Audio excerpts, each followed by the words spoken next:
السلام علیکم اسٹوڈینٹ، آج ہمارا اردو قواعد کا ایک نیا عنوان ہے حرف جار۔ حرف کے جار اسٹارٹ کرنے سے پہلے ہمیں سب سے پہلے یہ سمجھنا ضروری ہے کہ حرف کسے کہتے ہیں۔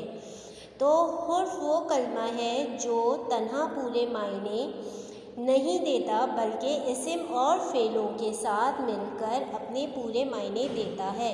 یعنی حرف وہ کلمہ ہے جو اگر کسی علم یا فعل کے ساتھ استعمال کیا جائے تو اس کے معنی نکلتے ہیں، اگر اسم اور فعل کے بغیر حرف استعمال کیا جائے تو اس کے کوئی معنی نہیں نکلتے۔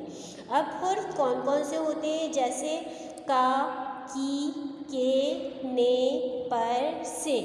یہ وہ حرف ہیں جو اگر تنہا کسی جگہ پہ لکھے جائیں تو ہمیں اس کے کوئی بھی معنی نہیں سمجھ میں آئیں گے، لیکن اگر یہی حرف ہم کسی اسم یا فعل کے ساتھ استعمال کریں تو ہمیں اس کے معنی سمجھ میں آئیں گے۔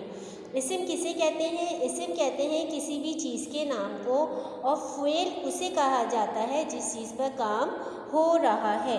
مثال کے طور پر امی نے کھانا پکایا۔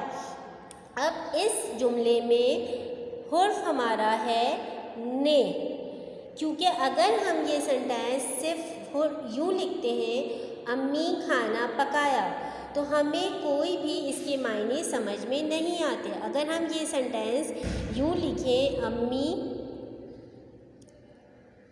کھانا پکایا، یہ غلط سینٹینس ہے۔ صحیح سینٹینس ہے ہمارا یہ، کیونکہ اس کے معنی سمجھ میں آ رہے ہیں، یعنی یہ حرف امی سے امی کے کام کو جوائن کر رہا ہے امی سے۔ نمبر 2 ہماری مثال ہے دادا کو بخار ہے۔ اس جملے میں ہمارا حرف جار ہے کو، بلی میز کے نیچے بیٹھی ہے کے، یعنی بلی کا ایکشن اور جس چیز کے نیچے بیٹھی ہے اس کے معنی یہ ظاہر کر رہا ہے۔ حرف جار، حرف جار کی ڈیفینیشن یعنی تعریف ہے، حرف جار وہ کلمہ ہے جو اسم کو معنی سے ملاتا ہے۔ حرف جار کے کوئی معنی نہیں ہوتے اور ان کے بغیر جملہ مکمل نہیں ہوتا۔ جیسے کا، کی، کے، کو، نے، پر، پہ، تک، اوپر، نیچے، اندر، باہر، واسطے، آگے، پاس۔ یہ تمام وہ حروف ہیں جو کہ اگر جملے میں استعمال نہ کیے جائیں تو اس جملے کا کوئی بھی معنی ہمیں سمجھ میں نہیں آئیں گے، لیکن اگر یہی حروف ہم کسی اسم یا فعل کے ساتھ استعمال کریں یا جملے میں استعمال کریں تو اس جملے کے ہمیں معنی سمجھ میں آئیں گے۔ اس کی مثال ہمارے پاس یہ ہے سیب میز پر ہے۔ بہت سارے سیب ہیں، سیب میز پر ہے، یعنی اس جملے میں ہمارا حرف جار ہے پر۔ احمد نے تصویر بنائی، اس جملے میں ہمارا حرف جار ہے نے۔ یہ سارا کی کتاب ہے کی۔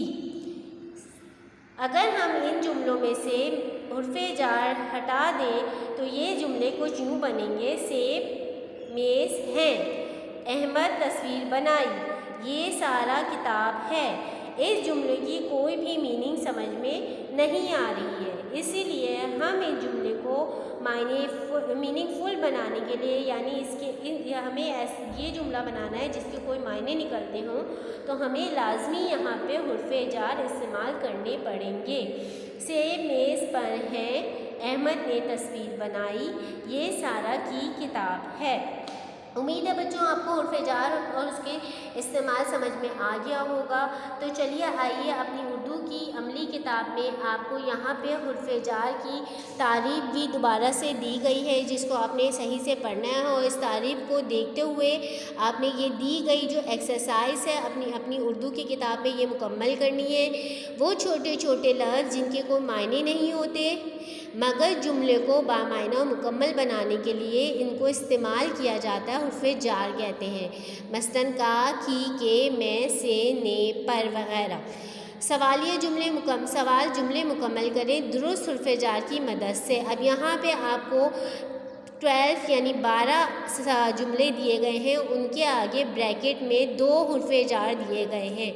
آپ نے جملے کی مناسبت سے ان دونوں میں سے کوئی ایک حرف جار یہاں پہ استعمال کر کے لکھنا ہے۔ یہ کام اپنے اردو کی عملی کی کتاب میں کرنا ہے۔